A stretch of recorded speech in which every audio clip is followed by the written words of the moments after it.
name is Tom Pukish. I'm the president of the Wayne Economic Development Council, and we're going to welcome a few other people here. Just to get started, I want to recognize Justin Starlin from the Worcester Area Chamber of Commerce and Lori Reinbold from the Orville Area Chamber of Commerce. We've collectively have come together to kind of create kind of a webinar seminar series called COVID Conversations. Really, I know there's a lot of information out there. You're getting emails, you're getting inundated with emails with webinars and from just all kind of information out there from different people. We wanted to make this more of a local connection from Wayne County and just try to bring in as many resources as we can. So we're trying to be very careful, be very respectful of your time. So we want to make sure we're giving you pertinent information. So today, we're going to welcome Congressman Gonzalez to kind of share with us a little bit of what's been going on at Congress and what they've been working on, and some of the most recent or bills that have been coming out. So I don't want to talk too long because I want to make sure we give him plenty of time. We're also welcoming his legislative director, Stephen Hosteley. So I want to, glad you can join us today. So hopefully everybody can hear me okay. We're going to, I think, Stephen, I think you're unmuted. Congressman, I think it looks like you're muted at this time. So there could be either something on your end or we'll try to connect. It looks like you're good to go. So I want to welcome you guys to the table and thank you so much. And the show is yours. Hold on, before I start, I did want to mention one thing. As we're doing questions through this, there's opportunities through the chat and through the Q&A. There's opportunities for you just to raise your hand if you want. We can click you on live so you can ask your question. If you are looking at this through YouTube Live, you can either email myself, Justin, or Lori, and then we will be happy to read your questions. Justin, do you have anything to add? No, yeah, no, just cover if anybody has questions, make sure that they get them out there. And if we don't cover them within the hour or the allotted time that we have, we'll make sure that we respond to you individually as well. So that's it.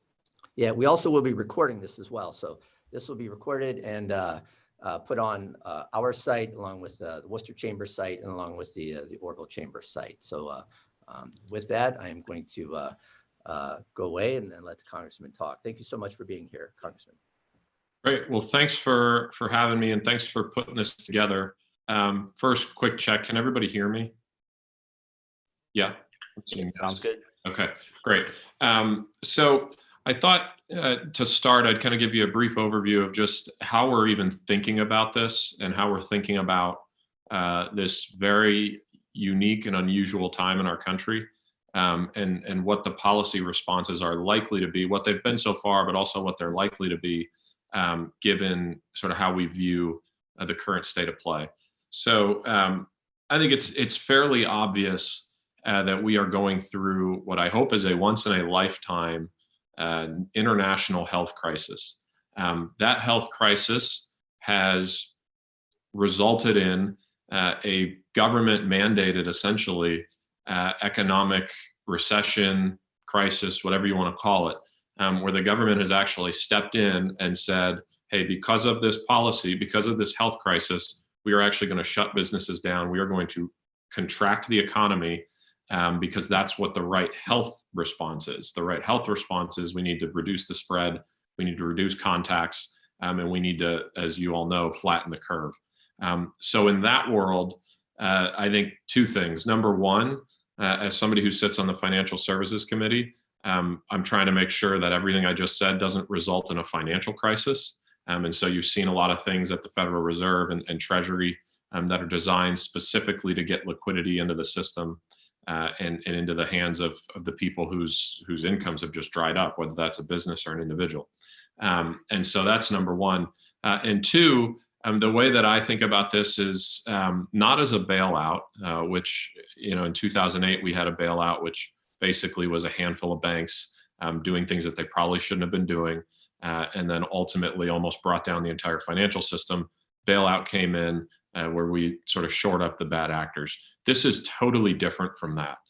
This, I would argue, is much more akin to something like an eminent domain, where the government has basically said, you cannot operate, we do not want you to operate, whether that's state, federal, whatever.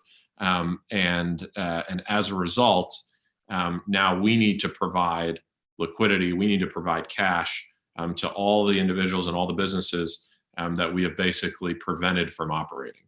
I think they're two fundamentally different things. And so with the CARES Act, the goal was kind of to do exactly what I just outlined, which is in a world where nobody's at fault here, nobody did anything wrong, at least not in this country, but nobody did anything wrong. And now we need to make whole. We need to make businesses whole so that you're not going into bankruptcy or you're not facing financial stress to the extent that we can alleviate that. So a handful of provisions in the CARES Act. Number one, and I won't get into this because this is mainly an economic conversation, but a big chunk of the bill goes towards the health component and treating the health crisis and making sure that we're ramping up personal protective equipment and cures and building capacity in the system so that our hospital systems don't get overwhelmed. So that's a whole separate part of the bill. There's a lot of money in that. We're probably going to continue to go down that path as next pieces of legislation come. But on the business side, there's a handful of things. So on the small business, in particular for small businesses, the 7A loans / paycheck protection program, I think is probably one of the most generous programs, rightfully so, but one of the most generous programs that we've ever had in this country, where if you are a business with fewer than 500 employees, you can take up to a $10 million loan, which is equal to 250% of an employer's average monthly payroll. So that's kind of the formula, 250% of average monthly payroll. And that loan would be forgiven provided it's used for covered expenses. So payroll costs, mortgage, interest, rent, utilities over an 8-year period. The amount forgiven would be reduced proportionally by any reduction in employees retained compared to the prior year, and would be reduced in pay of any employee beyond 25% of their prior year compensation. The goal for this primarily was to keep people connected to their jobs. We think that the best outcome would be if businesses could say, hey, we're going to keep you on the payroll. We're going to use this 7A loan to pay you. So it's not coming out of our coffers necessarily, coming from the government. Forgive that loan and keep employees tied to work. That way they're continued to be tied to their benefits and there's a place to go back. I also think that'll speed up the recovery. For a lot of businesses that have already laid off their employees, which I understand, two things. One, you could bring them back and this loan would still cover that. But I do believe that if we saw massive layoffs, I think we're probably at 20% right now, but if we got to 50, 60, 70%, turning the economy back on will be that much harder, in my opinion. So we wanted to keep people connected to their jobs. And I think the 7A program does that. If you're interested in that, I encourage you to contact your bank. Yesterday, Secretary Mnuchin stated he expected loans to start being distributed by the end of the week. And so rather than go directly to the SBA, which is likely to be swamped, we want you to go to your bank. Your bank will be able to distribute it directly. The SBA, the way to think of the SBA's role is primarily to provide the guarantee on the money, but not as little of the administration as possible. We want these loans to be administered at the bank that you're used to going to, that you already bank with. And so you should be reaching out to your bank on that. Second, changes to the emergency loans, emergency disaster loans. Legislation establishes an emergency grant to allow an eligible entity who has applied for an EIDL loan due to COVID-19 to request an advance on that loan of not more than $10,000, which the SBA must distribute within 3 days. Applicants are not required to repay advance payments, even if subsequently denied. Important note, whether you've already received an EIDL unrelated to COVID-19 or you receive a COVID-19 related EIDL and or emergency grant, you may also apply for that first program that I described. And the way that it's set up is you just can't use the funds for the same things. Honestly, I don't know how they're going to monitor that. What I would suggest is I believe that the SBA is just going to be very flexible right now because we understand that the crisis is a unique one and it requires a lot of flexibility. So that's on the small business side. Again, I think that 7A program, the Paycheck Protection Program, is a big one, and I'd encourage you to look really hard at that if it's of interest to you. On the unemployment side, we've done a couple things there. The main one is to expand unemployment insurance. So it creates a temporary pandemic unemployment assistance program through December 31st of 2020. And that's to provide payment to those not traditionally eligible for unemployment benefits. So that's the self-employed, independent contractors, those with limited work history, et cetera, who are unable to work as a direct result of the coronavirus.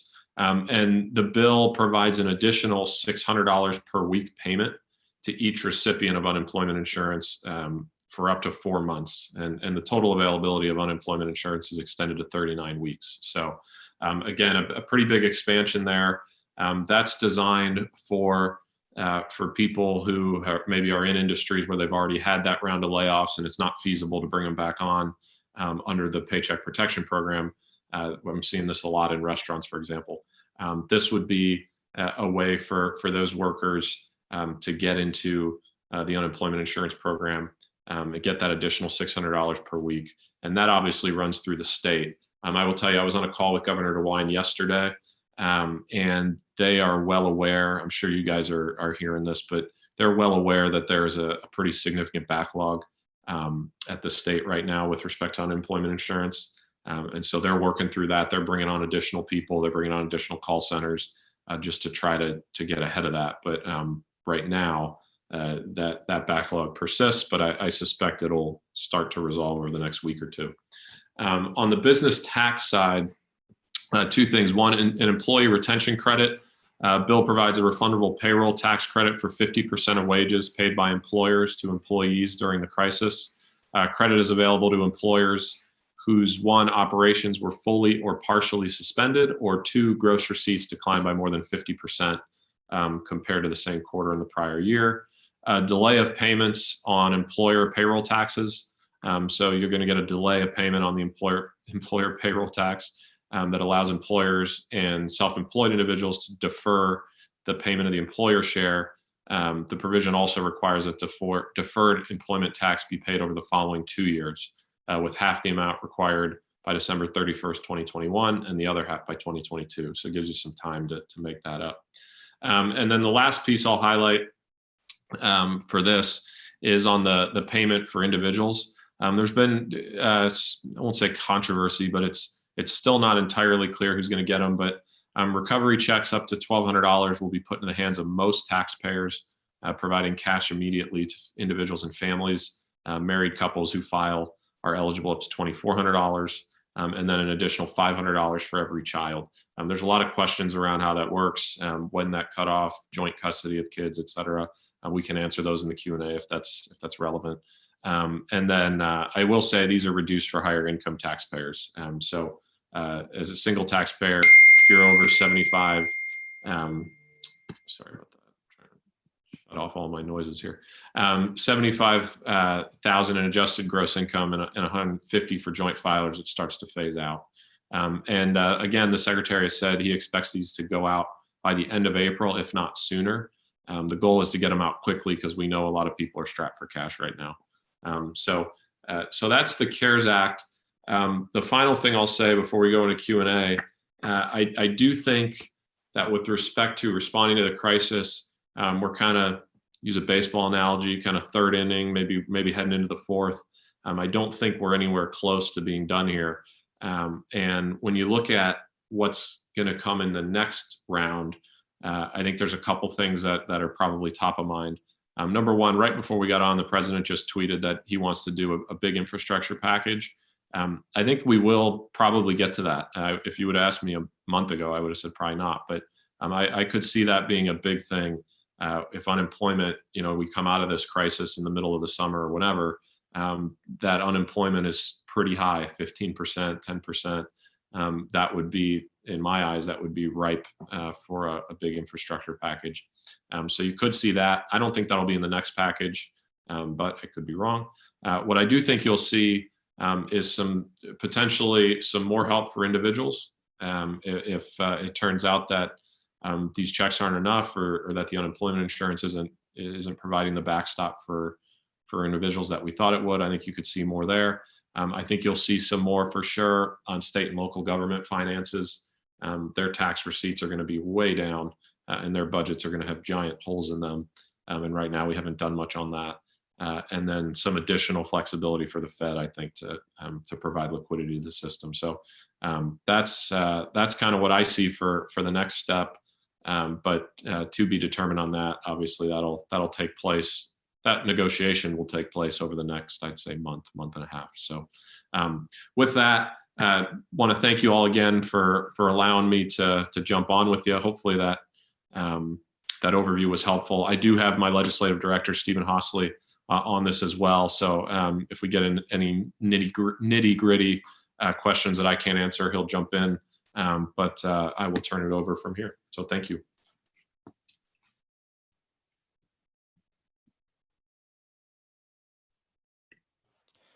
Okay, we had some questions that were sent in prior to this, and I think Justin was putting those together, and he might be asking those. But there was one of the questions that came over the chat that was kind of a question of mine as well. So I'm going to ask that first, if you don't mind. But as far as the area banks, I think that's great that we're getting the banks involved in this process. But the details seem like they just keep coming and kind of keep changing. Are the details in process right now for the smaller banks that they can handle this? Because there's going to be a ton of calls, and how efficient do you expect this to be? So great question.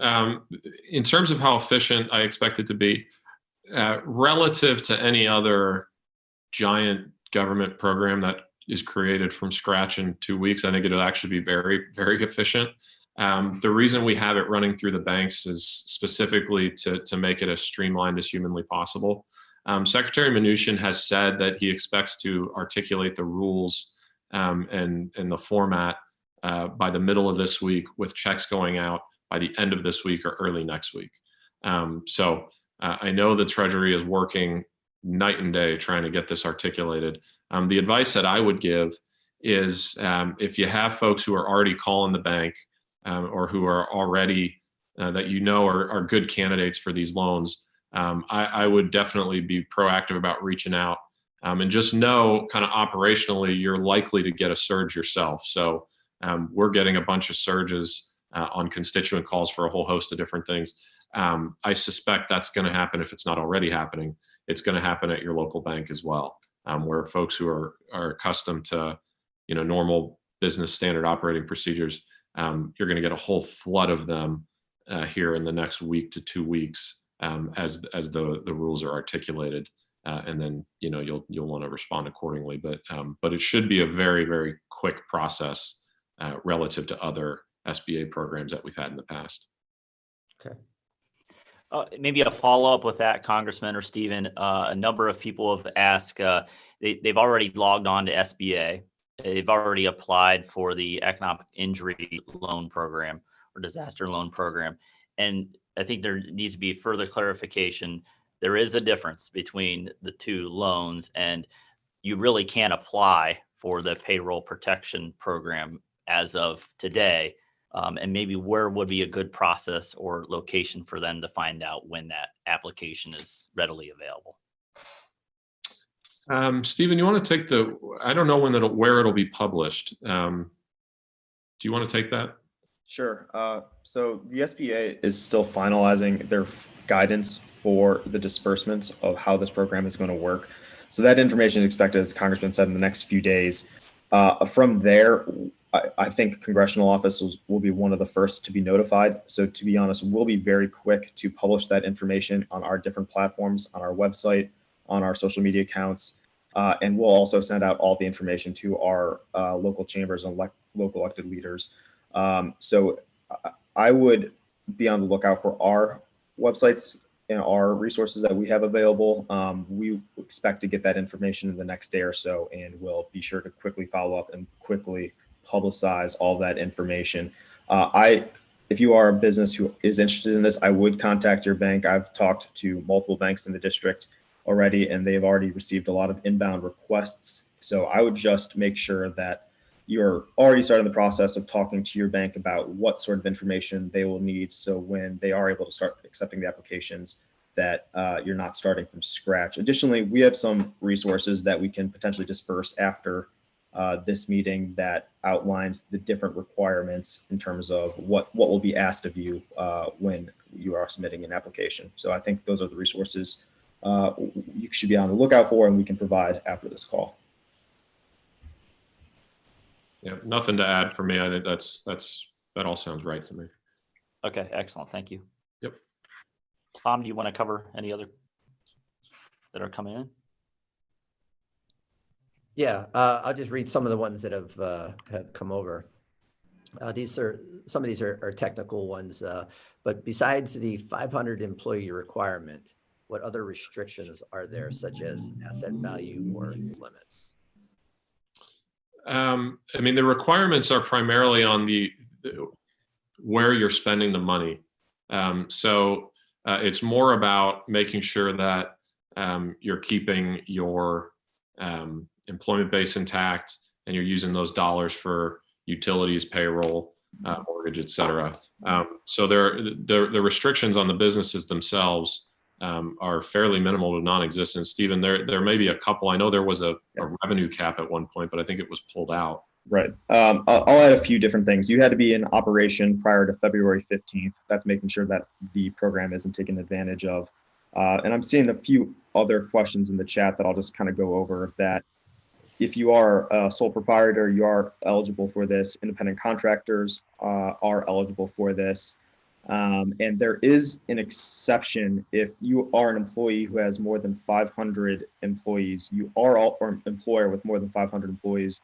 You are eligible for application for this if you are in the food services sector, but you have to apply on a per physical location basis.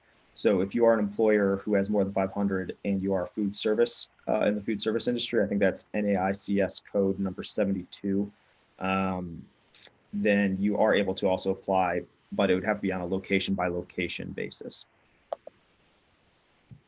So that's for restaurants who have, we had one the other day we were talking to that's got about 1,500 employees, but they've spread over, 30 restaurants. So they can still apply. And this was another one that was in the chat room. Will the 7(a) loans include contracted employees in the average monthly payroll calculation? Stephen, you want to grab that? I think I know, but I'd rather you just, so I don't say something wrong. Let me just confirm here.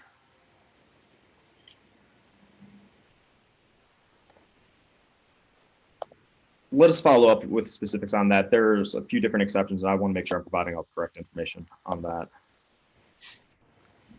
Okay. Maybe while you're looking at that, Stephen or Congressman, there's a number of businesses that have reached out to us saying that they've let people go. They would be in the process of being interested in bringing people back with the payroll protection program. Is there a snapshot when that application is going to be looked at? A period in time when your business is looked at as far as from an employment perspective? Yeah, I can jump in there, Congressman, if you'd like. Go ahead. Yep.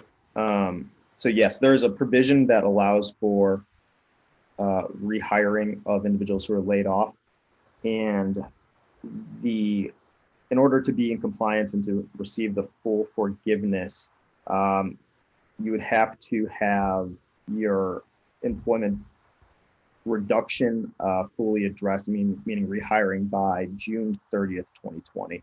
And that more information on that is in a document that I can provide after this call. Excellent. Thank you.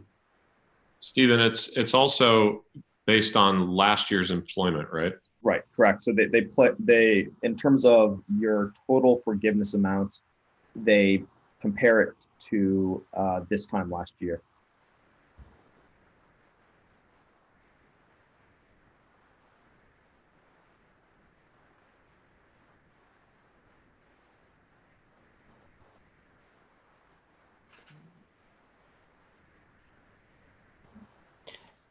I will follow up with one about unemployment. I know, Congressman, you hit on the fact that the online application or the website has been causing fits throughout the state of Ohio. I logged on there just to see generally a benefits calculator, and it would just time out. Specifically, do we have an update when you were talking to the governor? Was there an update as to when they thought they were going to get that straightened out, or was there any other alternatives for trying to get people processed who need to file for unemployment? So, admittedly, this wasn't the most optimistic of the answers on the call, but so a couple things I said. One, when you're trying to get through, you shouldn't be refreshing it, because every time you refresh it, you basically go to the back of the line again. So you want to try to access the page and let it run.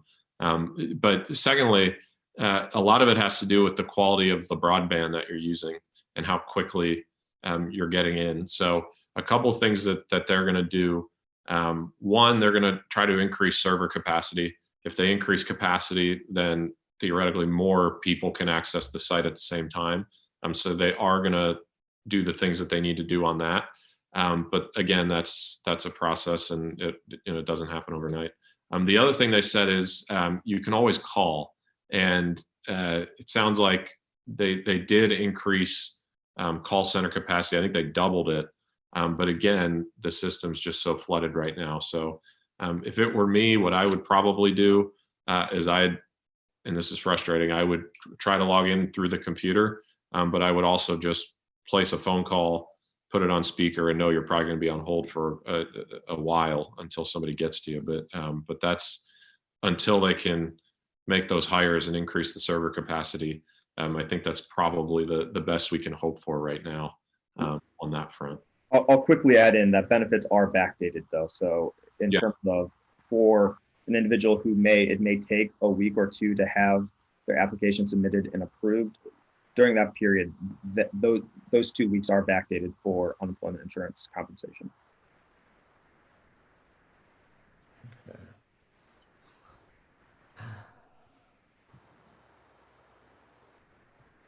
Okay, I'm just trying to sift through some of these questions. Stephen, I'm going to ask you, do you see some of the questions that are coming up on the chat line? I do, yes. Because I was wondering if maybe it'd be easier if you kind of looked at some of those and maybe read those and maybe answered them. Sure. So one of the questions I see here, and it's a question we've gotten from quite a few business owners in the last few days, is there's a concern, and I think it's a right concern, about how you'll bring individuals who are unemployment insurance back to the workforce if there's a possibility that through unemployment they receive more than what they received in wages prior to the health crisis that we're currently facing. So under the bill, an individual can receive up to an additional $600 in unemployment per week through the end of July. We're right now working with the governor's office to get clarity on how the state is going to enforce provisions that are in the CARES Act that requires for individuals still to be actively looking for work. So that's information that we'll also provide, but right now I don't have clarity in terms of how the state will enforce that, just due to how many people are currently seeking benefits, and the oversight of such a program to me seems like that would be very difficult. So that's a question that we've heard quite a bit from employers, and that's an issue that unfortunately we don't have a clear answer on right now. So we'll additionally follow up with more information on that concern. Let me comment on that quickly. So I think when we were negotiating the bill, expanding unemployment insurance to cover more people and the increased benefits was a priority of mine. That I thought made a lot of sense given what I was seeing in the economy from a layoff standpoint. The way it ultimately got articulated with this sort of blanket $600, I think unfortunately is probably not the way to go. If you kind of do the math on it, that's for a 40-hour work week, that's $15 an hour. And so to pull somebody off of that, I think is going to be a little bit difficult. And so that's a concern we have. And again, we're trying to figure out from the state of Ohio how they're going to run the program, because you do have to be looking for work. And there's a provision that says if you're offered a job for which you are similarly trained and qualified for, it's something that you would have to take. So we're still trying to figure out exactly how it's going to work to make sure that when the recovery happens, we're still able to pull employees back into the workforce quickly. Because right now it's a little bit of I think the incentives are a little bit misaligned right now with respect to that. Gentlemen, maybe another thing that we've heard is that people are trying to figure out, especially through the PPP program, as to what exactly am I eligible for? So that calculation, and either Stephen or Congressman, if you could go over when I'm making my calculation, it's payroll.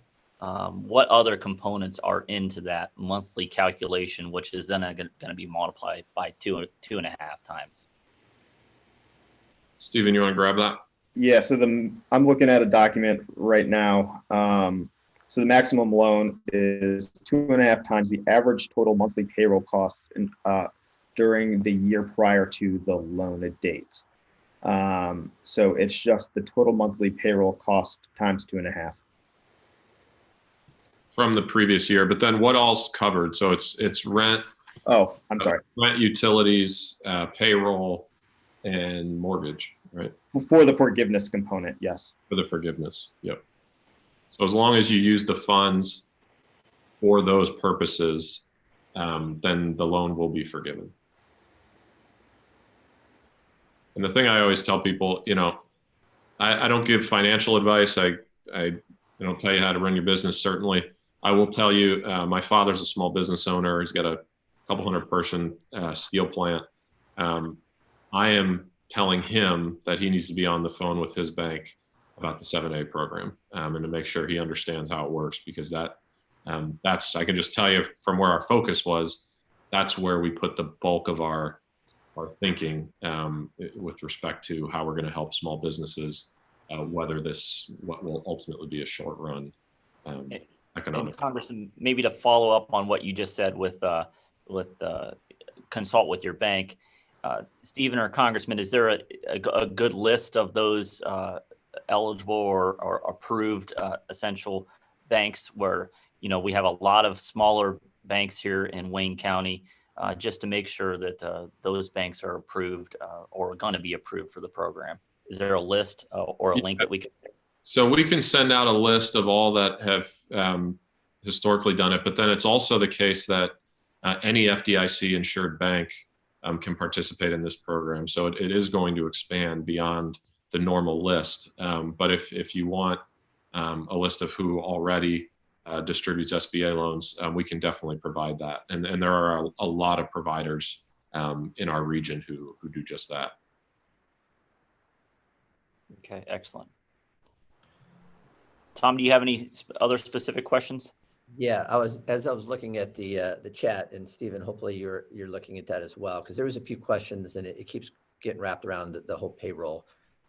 Is it based on this time last year? Is it over rolling 12 months? And as you're calculating these payroll expenses, is it based on payroll taxes included or excluded? And there's some certain things like that. Could you just elaborate just a little bit more if you have that information in front of you? If not, then we understand, we can follow up with them later. My understanding in terms of the payroll, my understanding is not year to year, or I'm sorry, it's not rolling basis. It is compared to last year, but we will follow up with additional information on that component as well. I'll follow up with the additional information as well. I don't want to give any improper information. And part of the challenge here, guys, and hopefully this isn't too frustrating, is we are still waiting for the rules to be articulated. So we passed our bill last week, and now it's in the process where the administration has to implement what we passed. And so they have to, and they are moving as quickly as I've seen anybody move on this sort of thing. They are doing everything they can to articulate the rules with respect to what we passed so that we can then distribute on to you all and in a timely manner. And that's where I think hopefully all these questions, which are great questions, if we don't have an answer for you right now by Friday, these things should all be ironed out by the SBA and Treasury. Maybe just a question away from the loan programs, and just to talk about what you're hearing as far as the nation, any kind of lockdown within our district versus other parts of the nation. Are you hearing any strategies moving forward? I know one business here in town specifically said, hey, we've been forced to shut down because they have another plant that's in Washington. And so is there going to be discussion about state to state differences in, businesses being operating or not? Yeah. So sort of two things on that. One, my sense is when we do sort of restart the economy, it will roll out in a regional basis. I don't think everybody's going to go all at once. And I think it's also going to be in stages.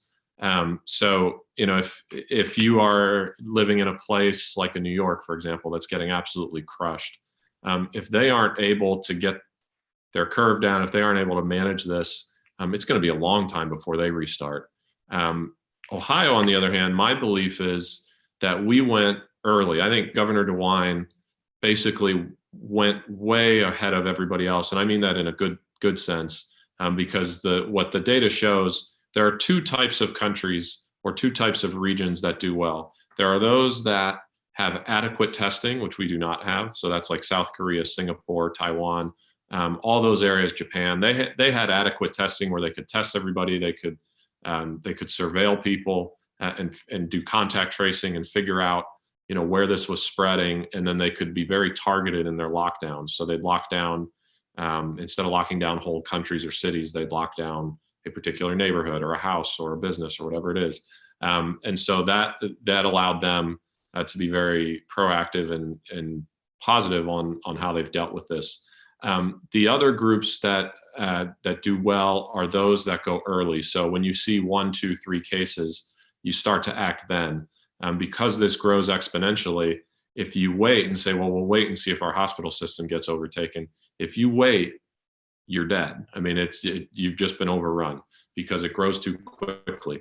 And so in that sense, Governor DeWine went really early, which I think is ultimately going to be a good thing. The other thing that works to our tremendous benefit being in Northeast Ohio is we have the best healthcare in the world. We really do. I'm telling you, and we're so lucky about that. So my sense is because the governor's gone first and gone early and gone big, and we have a great healthcare system in Ohio, but in particular in Northeast Ohio, I think that we will lead the country out. Will we be first? I don't know, but I think we'll be on the early end when it comes to places in the country that are starting to reopen and starting to get back to quote unquote normal. So I believe that for Ohio. That's not me just being prideful and loving our Buckeye State. That's me looking at the data and looking at all the different actions that have taken place, not only here, but across the country. And so I feel very confident in that. But the question is right. I think it's going to be a little bit herky-jerky with respect to what parts of the country ultimately go and how they go. That's why I always say it's actually quite easy to turn off an economy. It's very, very difficult to turn on an economy. And so I suspect that there'll be fits and starts, but I'm confident that Ohio is going to weather it pretty well. Congressman, and maybe you can update the group as to, so where we're at today, but what are you being queued up to work on that could maybe even further assist our small business community? Or is there a next step to this that you envision? Yeah, so a couple things. One, there is a question, which is whether we have put enough money into the 7A program. There's $350 billion, which is an enormous amount of money. But there are tons of small businesses that are going to be seeking this assistance. We want to make sure that everybody who qualifies gets it. So if more is required, my belief is that more will be provided. And I can just tell you for me personally, if this goes on for 2-3 months and the funds are running low, that this is top of my list, to make sure that our small businesses have the support that they need. Again, no fault of their own. A goofy crisis shows up, and we have to shut the economy down for a period of time. So we have to backstop that, just like an eminent domain. I think that you could see that coming down the pike. This is sort of a little bit of a bank shot, but I do believe that if we get a big infrastructure package in place, that's going to drive a whole lot of demand in the economy for our small businesses, medium-sized businesses. I think that's kind of the sort of thing that could really be a shot in the arm for everybody and help us recover quicker than anything. So those are the two areas that I would kind of point you in with respect to specific business provisions that I'll be looking at as we go forward. I'm going to pop in and read just a quick question that came over email. And after I ask this, then I'll ask you for your closing remarks, Congressman, because I know I think at 12:45, I think you need to bug out because you have another meeting. Yep. So somebody's asking if we get the money through one of these loan programs, but the employees still cannot go back to work because of the stay-at-home order. This is a non-essential company. Do we need to pay the employees 40 hours a week to sit at home, or can they stay on unemployment until they get back to work and then go back on the company payroll? Can you add some clarity to that? Or yeah, so they'd have to. You'd basically be paying them to stay home. So they're either on the payroll and you're using the 7A program, or they're on unemployment, but they can't kind of double dip, if you will. And again, the goal there is to keep people connected to their job. One, so that when we restart things, they're not looking for a job now, and you're not looking for new employees. You're just starting back up with the people you've already trained and worked with for a long time. But also it connects them to their benefits, which we think is important as well. So that's kind of how it's structured and why it is structured that way.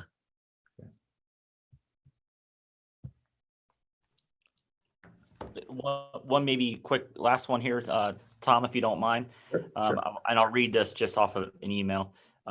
Is there a time period for which employees must remain employed in order to receive the forgiveness? So how far after that June 30 date would the employee need to be considered employed for the forgiveness component? Yeah. Stephen, do you have that one? Do you know the answer to that? That's a good question. That's the first one I've heard it. I haven't seen any requirements around beyond that June 30 deadline. My sense is that that's the deadline. Okay. Yeah, I just did. Obviously, that came from an attorney too. So. Yeah, don't quote me on that, but that's my sense because it hasn't been articulated yet. Sure. Okay. Tom, do you have anything else? No, that's now there are some other questions that are trickling in.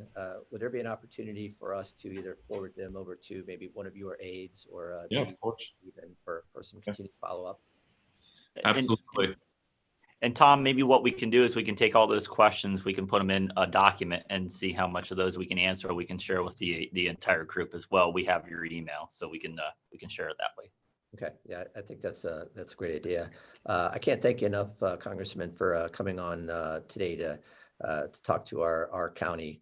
This means a lot to us. I know you've been extremely busy with all your work, and also I think congratulations are in order. I think you just welcomed a new addition to your family within the past maybe a couple of weeks. Am I correct on that? You are. She's all of 10 days old. So yeah, thank you. Yeah, that's awesome. Congratulations. Once again, thank you so much for being on board. And I want to thank everybody for participating today and for your questions. This is, once again, just kind of the first of our series. We're going to continue to have and bring on different resources to help the businesses in our community. And I know we have on tomorrow, Wednesday, we have Magnet will be on board just to talk about essential businesses. Are you essential or not? How to keep your employees safe, and opportunities for the PP&E. So please join us tomorrow at 10. And then on Friday, we're going to go a little deeper into dealing with employees, because some of the questions were wrapped around employees today. that we didn't get to, but probably more appropriate on Friday when we go into more of the employment law. And we have Bob Gorman from Critchfield and Johnson will be here for that. So once again, thank you so much for your participation, and continue to email us, myself, Justin, or Lori, with any additional questions and or future topics, because we want to speak to you guys. We want to make sure that you're getting the information that you want. So once again, thank you so much, and everybody have a great day. Thank you. Bye.